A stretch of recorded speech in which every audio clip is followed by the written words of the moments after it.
담임 목사님 배려 가운데 오늘 말씀을 전하는 자로 단위에 서는데 우리 찬양대의 찬양이 참 힘이 되고 은혜가 됩니다. 감히 설 수 없는 사람이지만 주님의 은혜로 이렇게 말씀을 증거하기에 또 나아갑니다. 하나님께서 오늘 말씀을 통해서 또 우리가 담대하게 살아갈 수 있는 믿음의 능력으로 충만하게 채워주시기를 간절히 소망합니다.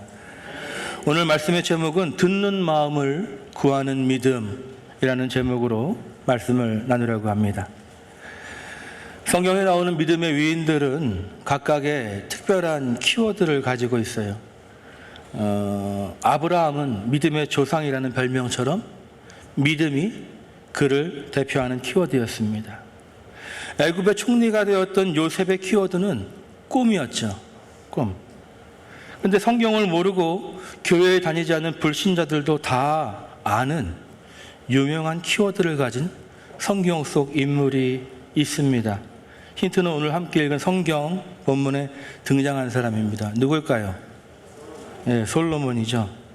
여러분이 알고 있는 솔로몬의 키워드는 무엇입니까? 예, 지혜입니다.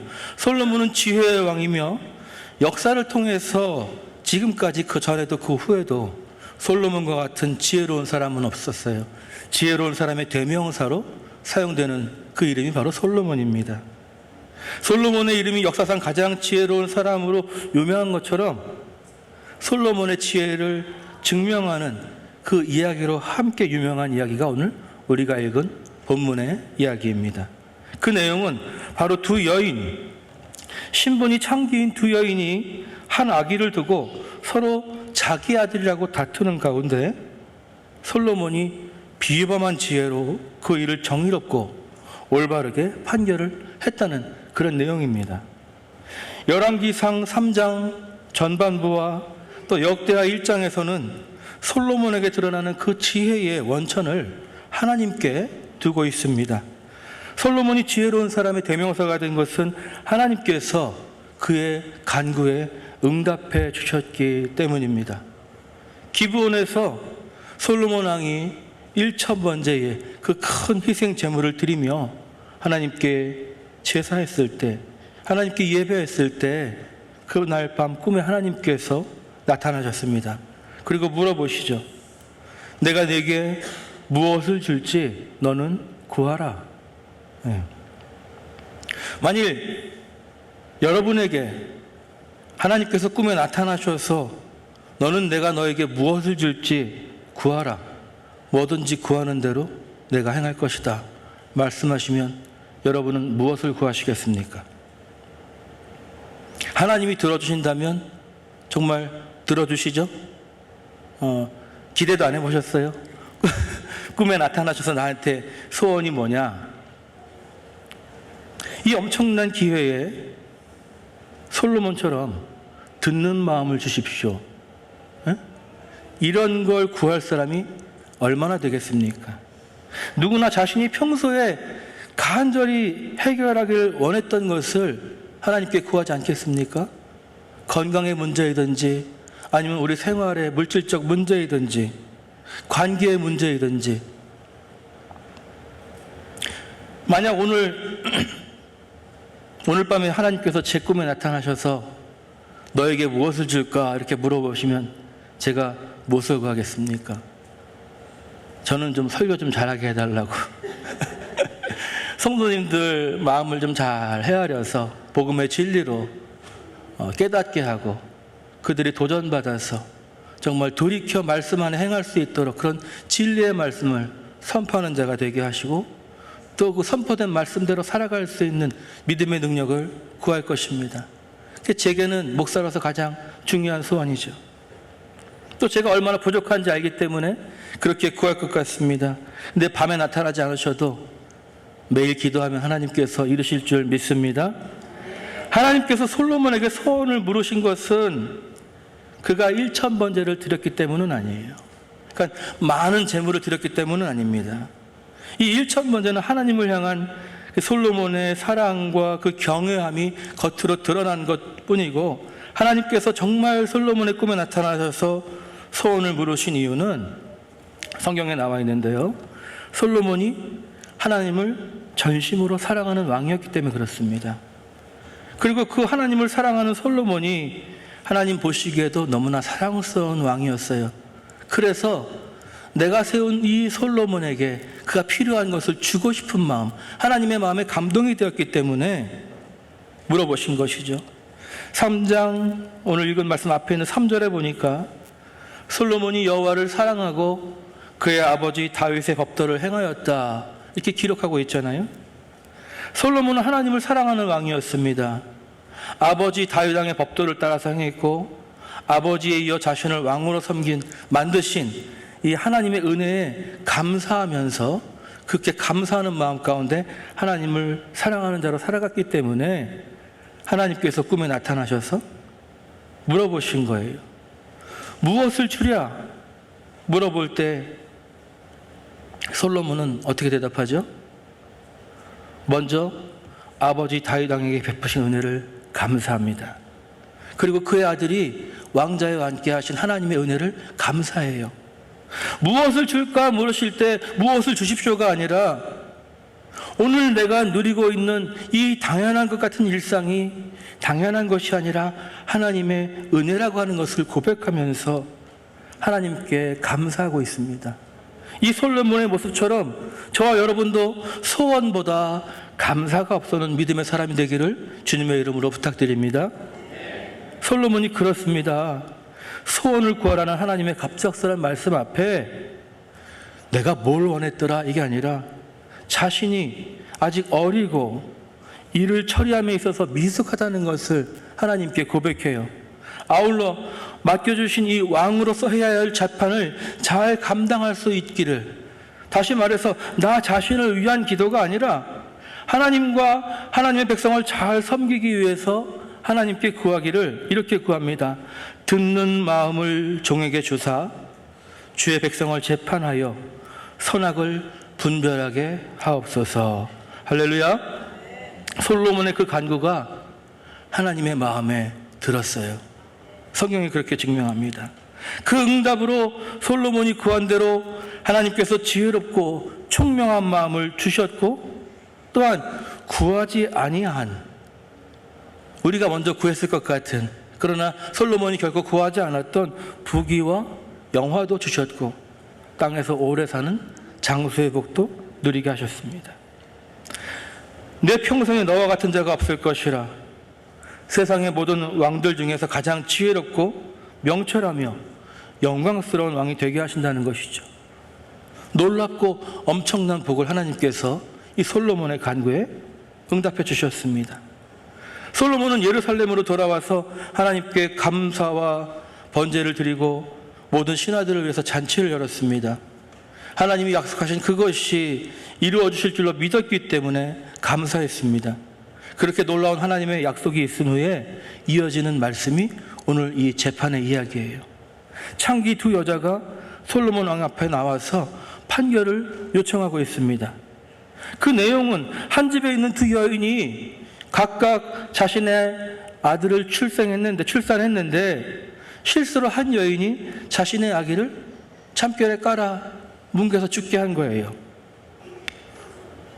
그리고 다른 여인의 아기를 가져가서 자기의 아이라고 하고 자기가 죽인 자기의 아기를 다른 여인에게 갖다가 뉘어놨어요.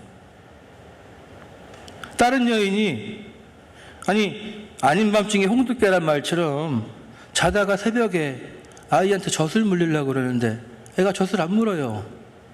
그래서 아침에 다시 한번 자세히 보니까 이 아이가 죽었는데 내 아이가 아닌 거예요. 아이를 낳아서 품에 안고 젖을 먹이는 어미가 어찌 자기 아이를 몰라보겠어요. 그런데 이 아이는 어디서 왔겠어요? 마음에 미심쩍인 마음이 드는 거죠. 그래서 한 집에 있는 다른 여인에게 가서 이렇게 뭐라고 말하지 못했지만 유심히 보니까 내 아기예요. 내가 젖 물리던 그 아이가 저 여인의 품에 있는 거예요. 이 재판이 어려운 거는요, 그 집에 두 여인 외에는 아무도 없었다라고 그랬어요. 그러니까 증인도 없고 증거도 없는 거예요. 요즘 같으면 혈액형 검사만 해도 바로 알 수 있겠죠. 혹 혈액형이 같다 할지라도 유전자 검사를 하면 며칠 내로 이 아이는 유전자가 몇 프로 일치해서 누구의 아이입니다. 이렇게 분명하게 답을 줄 거예요. 그러나 그 당시에는 이렇게 서로 자기 아기라고 우기는 여인들 앞에서 판단의 근거로 삼을 만한 증거가 아무것도 없는 상황이죠. 진실이 무엇인지 알 수 없는 그런 상황이에요. 두 여인이 솔로몬 왕에 나와서 판결을 요청했다는 것은 그냥 바로 집에서 싸우다 온 게 아닙니다. 그들이 살고 있는 지경의 장로들에게 가서 재판을 요청했어요. 그런데 그들이 아무 증거도 없는 이 사건을 해결할 능력이 없었죠. 그래서 더 큰 재판장에게 갔는데 그도 이 사건에 대해서 해결할 수 있는 근거가 없으니까 결국은 뭐예요? 왕 앞에까지 이 송사를 가지고 나오게 된 것입니다. 사실을 분별하기 어렵고 판별하기에는 더더욱 어려운 이 사건을 솔로몬 왕이 어떻게 판결할 것인가, 지금 백성들이 큰 기대를 품고 바라보고 있는 다소 부담스러운 그런 상황이에요. 근데 솔로몬 왕이 그 이름처럼 이 어려운 걸 또 해내지 않습니까? 세상 사람들이 깜짝 놀랄 만한 지혜로운 판결을 통해서 오늘 우리가 읽은 내용 그대로입니다.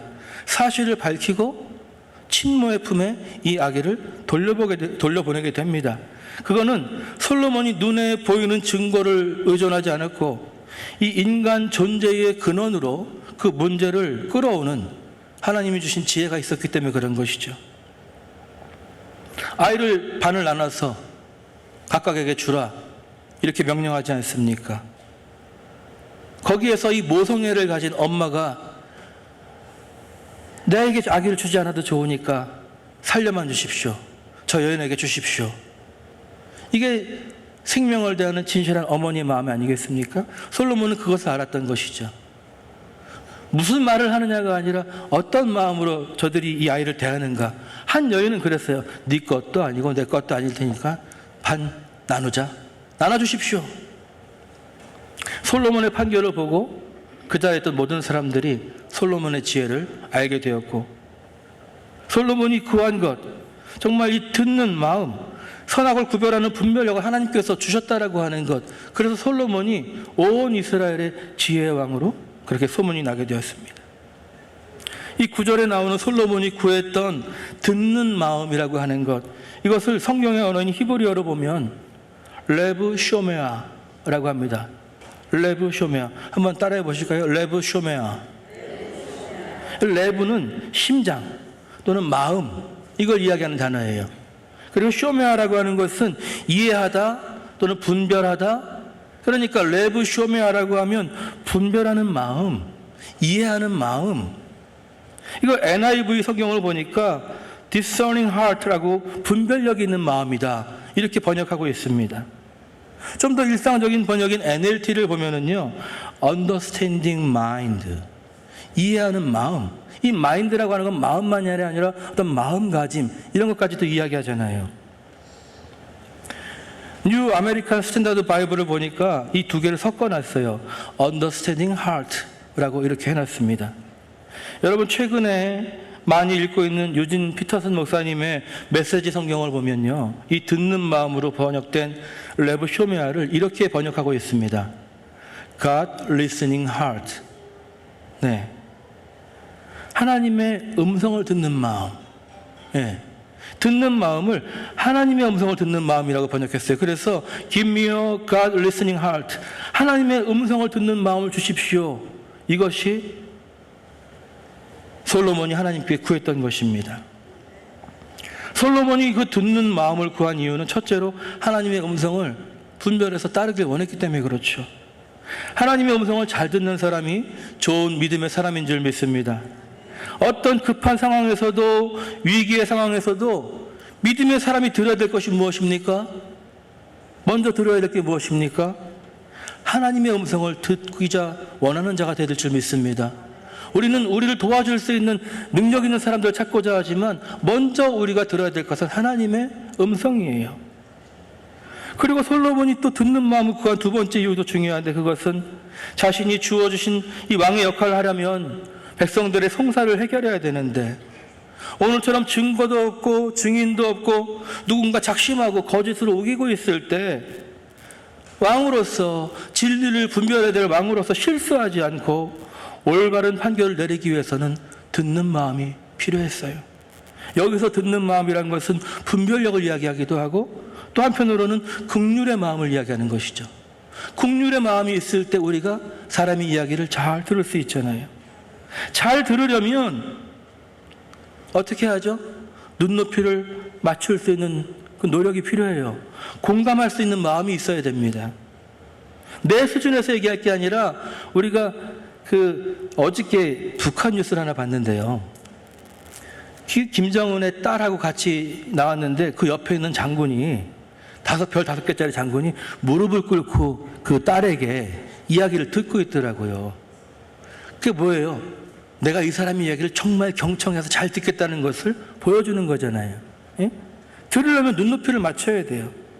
본문에 나온 창기와 같이 사회적 약자들에 대해서도 열린 마음을 가지고 내 백성이라고 하는 그 품는 마음을 가지고 왕의 권한을 이용해서 억울함이 없이 선악을 분별해서 올바른 판결을 내려주기 위해서는 긍휼의 마음이 필요한 거예요. 구약 성경 전체를 통해서 일관성 있게 자주 드러나고 있는 중요한 메시지 중 하나가 무엇입니까, 여러분? 하나님의 명령 중에 하나가 고아와 과부와 나그네에 대한 배려를 잊지 말라는 것입니다. 하나님은 약자들에게 긍휼을 베푸는 사람을 귀하게 여기는 하나님이십니다. 그 마음이 하나님의 마음이에요. 그래서 예수님께서도 말씀하시기를 작은 자에게 냉수 한 그릇이라도 주는 자는 결단코 상을 잃지 아니하리라 말씀하셨습니다. 말로만 하신 것이 아닙니다. 예수 그리스도께서 우리와 똑같은 이 연약한 육신을 입고 이 세상 가운데 오신 것은 하나님께서 친히 우리에게 듣는 마음을 가지고 우리를 찾아오신 거예요. 그래서 우리가 요즘 많이 부르는 찬양 중에 주께서 우리 상황에 공감하시네라고 하는 그런 찬양도 있지 않습니까? 주님이 우리에게 무조건 명령만 하시는 것이 아니라 우리 연약한 상황 가운데 오셔서 우리와 공감하시는 우리의 기도를 들어주시는 하나님이라는 것입니다. 오늘도 하나님은 솔로몬에게 듣기를 원하세요. 무엇을 내가 내게 들어주랴? 동일한 질문으로 우리에게 하나님께서 질문하고 계신 줄 믿습니다. 하나님의 질문에 대한 솔로몬의 간구는 우리도 생각하기에 일반적인 반응은 아니잖아요. 근데 이 대답이 하나님을 놀라게 했어요. 하나님이 적잖이 놀라셨어요, 보니까. 하나님께서 구하지 않은 것까지 다 주시겠다라고 하는 것은 그 솔로몬의 간구가 하나님의 마음을 기쁘게 했을 뿐만 아니라 놀라게 했기 때문입니다. 우리도 주님께 좀 기도할 때에 너무 뻔한 속 보이는 그런 간구를 넘어서 좀 하나님 마음을 놀래킬 수 있는 그런 믿음의 기도를 드릴 수 있는 우리 모두가 되기를 주님의 이름으로 부탁드립니다. 사랑하는 성도 여러분, 이 세상은 결코 우리가 이타적으로 살아가라고 그렇게 가르치지 않습니다. 어려서부터 타인과 경쟁하면서 내가 원하는 것을 갖기 위해 더 노력하고 더 수고해서 쟁취하는 것이 승리라고 가르치고 승리자가 될 것을 우리에게 요청하고 있어요. 세상의 질서는 내가 성공하기 위해서 반드시 내가 무언가 차지하기 위해서는 다른 사람이 놓쳐야 되고 타인의 실패를 밟고서야 내가 성공으로 나아가는 그런 구조입니다. 그렇지 않을 수도 있는데 세상은 그런 질서를 부추기고 있어요. 끊임없이 경쟁하는 그 경쟁 가운데 우리를 몰아넣고 있습니다. 열심히 사는 것이 아니라 남들보다 더 나은 삶을 살라고, 더 많은 것을 가지라고, 그것이 성공이라고 우리를 부추기고 있죠. 한참 꿈이 많고 감수성이 풍부한 청소년기를 살아가야 될 우리 아이들이 대학 입시를 위해서 요즘엔 내신을 가지고 수시라는 걸로 대학을 가잖아요. 그러니까 그 내신 잘 받기 위해서 어떻게 해야 돼요? 자기 친구들과 정답게 지내는 것이 아니라 경쟁을 해야 돼요. 겉으로는 친하게 지내지만 자기만 위해서 살아가게 만들고 있죠.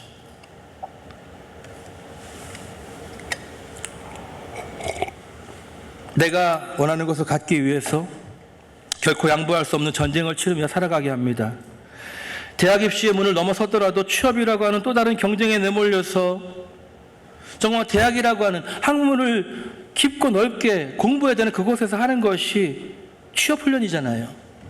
정말 학문을 통해 발전하는 아름다운 과정이나 학문에 대한 열망과 내적 동기가 상관없이 결과만 가지고 좋은 회사 들어갔냐 안 들어갔냐, 돈을 많이 버냐 못 버냐, 승자가 아니면 패자가 되는 인생으로 양분해서 우리에게 끊임없이 그런 삶을 강요받으며 살게 합니다. 가정에서도 그렇습니다. 부모가 바라볼 때 자식들은 내가 부모님에게 자랑스러운 자식이 되어야 되는데, 또 부모가 돼서는요, 자식들이 바라볼 때 자랑스러운 부모가 되어야 되는데, 자식 노릇도 이 부모 노릇도 서로가 서로를 얼마나 사랑하고 존중하는가가 중요하잖아요. 그런데 얼마나 사랑하는가, 얼마나 열심히 살아가는가가 아니라 얼마나 물질적인 성공을 이루었나를 가지고 판단하는 그런 세상을 살아가고 있지 않습니까? 아닌가요? 그래서 사랑이 기준이 아니라 공부 못하는 자녀는 괜히 죄인이 돼요. 내가 공부 못하는 게 재능이 없을 수도 있잖아요. 그런데 남들하고 자꾸 부모님들이 비교하니까 공부 못하면 죄인이 되고, 또 부모는 어때요? 애들이 원하는 건 많은데 내가 돈이 많지 않아서 못해주면 어떻게 돼요? 마음이 죄인의 심정이 되잖아요. 사랑이 아니라 이 물질이 부모 자식 간의 관계도 판단하는 희한한 세상을 살아가고 있습니다.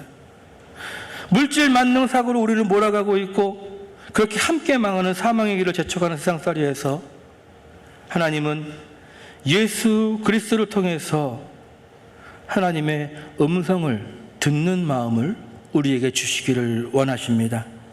그래서 진리이신 하나님의 음성을 들음으로 거짓된 행복을 보장하는 물질의 횡포를 넘어서게 하시고, 버려지고 썩어질 물질이 아니라 영원한 생명의 소망을 두고 살아가게 하십니다. 할렐루야. 우리가 하나님의 음성을 들을 수 있는 것은 우리의 노력으로 인한 것이 아니고, 오늘 찬양처럼 나의 공로가 아니라, 우리가 구하기 전에, 우리가 찾기 전에 하나님께서 먼저 우리와 소통하시려고 찾아오신 그 사랑과 은혜로 말미암은 것입니다. 그 사랑을 깨달았다면 이제는 우리가 그 은혜를 받은 우리가 하나님께 듣는 마음을 구해야 될 때가 아니겠습니까? 세상 횡포에 눌려서 허덕이던 우리들 위해 십자가를 지신 예수 그리스도 안에서 이젠 우리가 이렇게 고백할 때입니다. 주님의 음성을 듣길 원합니다. 듣는 마음을 주시옵소서. 선악간에 잘 분별하여 생명의 길을 걸어가게 하소서. 그리고 그 길에서 만나는 우리에게 허락된 많은 사람들을 옳은 길로 돌아오게 할 수 있기를 원합니다. 믿음으로 결단해야 될 줄 믿습니다. 솔로몬이 그가 하나님께 구한 대로 지극히 작은 자들의 송사에 귀 기울여 듣고 지혜로운 판결함으로 인해 백성들은 솔로몬을 두려워하게 되었다. 성경이 말씀하고 있습니다. 이 두려움이라는 것은 무서움이 아니라 왕으로서 솔로몬을 경외하는 심정을 갖게 되었다는 것입니다. 그의 통치가 이 지혜로운 재판으로 인해서 더욱더 견고해지게 되었다는 것입니다.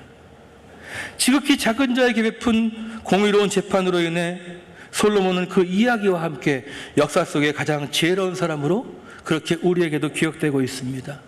듣는 마음이 이렇게 귀한 것입니다. 우리가 살아가는 세상엔 내가 잘못한 것이 없어도 나를 치려고 하지 않습니까? 내게 있는 것을 빼앗아서 자신의 것을 만들려고 하는 위협이 얼마나 많습니까? 건실하게 자라가는 기업이 있어요. 그런데 M&A라는 법의 테두리 안에 있는 합법적 행위를 통해서 인수합병하는 기업 사냥이 얼마나 빈번하게 일어나고 있습니까? 그 기업을 만든 이의 의지와 상관없이 법적으로 그 기업을 뺏는 일이죠. 대기업들은 중소기업들이 가진 좋은 아이템이 있으면 그들을 독려하고 함께 상생하는, 협력하는 그런 사람이 되어야 되는데 그들이 가진 것을 탐냅니다. 기술 도둑질을 통해서 자기들이 좀 더 좋게, 더 잘 만들어가지고 그들의 밥벌이를 빼앗아요. 어떤 이들은 자기 회사에 정말 밝히면 안 되는 그런 기술을 다른 나라에 팔아넘겨서 큰 돈을 받으면서 자기는 살지만 그 기업과 나라에는 엄청나게 해를 끼치는 사람들이 있지 않습니까? 그런 뉴스를 우리가 얼마나 자주 보게 됩니까? 그것이 세상에 사람들이 추구하고 있는 그런 욕심입니다. 그런데 우리는 여전히 어떻게 생각해요? 그런 대기업에 들어가는 것을 자랑스럽게 생각하고 우리 부모들이나 우리 자녀들이 애들이 공부 잘하길 원하는 것은 그런 것 아닙니까? 의사가 되는 것도 마찬가지고 변호사가 되는 것도 마찬가지고 좋은 회사 들어가는 것도 다 대기업이라고 하는 잘 먹고 잘 사는 것을 위한 것이죠. 그런데 그런 대기업들은 다 그런 건 아니지만요, 이윤 추구라는 미형하에 법의 허점을 이용하고 법꾸라지가 되어서 윤리적으로 지탄받을 일들을 자행하지 않습니까? 오염된 것을 몰래 버리기도 하고. 정말 대기업, 우리가 알만한 그런 건설회사에 취직하면 너무 좋지만 그들이 재개발을 할 때 이 재개발이라는 명목하에 그 주민들을 몰아낼 때 빈번하게 폭력을 사용하고 있지 않습니까? 대기업만 그런 게 아닙니다. 동네에 슈퍼가 있는데 그 옆에 가게가 비면 바로 편의점이 차고 들어갑니다. 장사가 되는 자리다 싶으면 다른 사람이 어떻게 되든 말든 치고 들어가요. 그게 세상입니다. 하나님의 음성을 듣지 않는 세상은 그렇게 탐욕의 소리에 빠져서 함께 망하는 사망의 길로 달려갑니다. 이스라엘의 초대 왕이었던 사울 왕이 그 왕좌에서 내려오게 된 이유가 무엇입니까? 여러 가지가 있겠지만 근본적으로는 하나님의 말씀을 듣지 않았기 때문입니다. 사무엘상 15장 22절에 사울 앞에서 이렇게 얘기하죠. 여호와께서 번제와 다른 제사를 그의 목소리를 청종하는 것을 좋아하심 같이 좋아하시겠나이까? 순종이 제사보다 낫고 듣는 것이 수장의 기름보다 나으니. 여러분, 듣는 것이 귀하다는 것입니다. 듣는 마음을 구하십시오. 듣는 마음이 순종의 마음이고 듣는 신앙이 참된 신앙이에요. 그의 목소리를 청종하는 것, 듣는 것을 하나님은 예배드리는 것보다 더 좋아하신다고 말씀하시지 않습니까? 우리가 하나님께 듣는 마음을 구하며 나갈 때 세상은 우리를 통해서 하나님의 지혜를 보게 되고 하나님의 살아계심을 알게 됩니다. 듣는 마음을 구하며 나갈 때 하나님이 응답하심으로 솔로몬이 전무후무한 왕이 되었던 것처럼 저와 여러분도 세상이 무시하지 못하는 두려워할 만한 그런 믿음의 사람이 될 줄로 믿습니다. 말씀을 정리하겠습니다. 우리 모두는 각자가 살아가는 삶의 자리에서 나름의 결정권을 가지고 살아가고 있습니다. 높은 사람이 아니라 할지라도 직장에서, 그리고 교회에서, 또는 우리의 가정에서 우리는 우리가 결정할 수 있는 결정권을 가지고 있어요. 근데 우리가 주어진 결정권을 사용함에 있어서 어떤 결정을 내릴 것인가, 그 결정을 내리기 그 이전에 먼저 하나님의 음성을 듣는 마음을 구하는 그런 성도들이 되시기를 바랍니다. 그리고 선악간에 분별할 수 있는 듣는 마음을 구하는 믿음의 사람이 되시기 바랍니다. 우리가 주님의 음성을 잘 들을 때 바른 판단을 내리는 사람이 될 수 있어요. 그리고 사람들을 진리의 길, 생명의 길로 인도할 수 있는 사람이 될 수 있습니다. 또한 타인의 소리에 귀 기울여 들을 수 있는 사람이 될 때에 그들도 비로소 우리의 이야기에 귀 기울여 듣게 될 것입니다. 사랑하는 성도 여러분, 언제까지나 나의 부족함과 연약함을 채우기 위한 기도의 사람이 아니라 주님의 뜻을 이루고 타인의 영적 필요를 공급하기 위해서 솔로몬이 구했고 하나님의 마음에 들었던 듣는 마음 주시기를 구하는 믿음의 사람들이 되십시오. 그래서 하나님을 기쁘게 하고 우리가 구하지 않은 복도 누리는 복된 성도의 삶을 살아가는 우리 모두가 되기를 주님의 이름으로 간절히 부탁드립니다. 기도하겠습니다.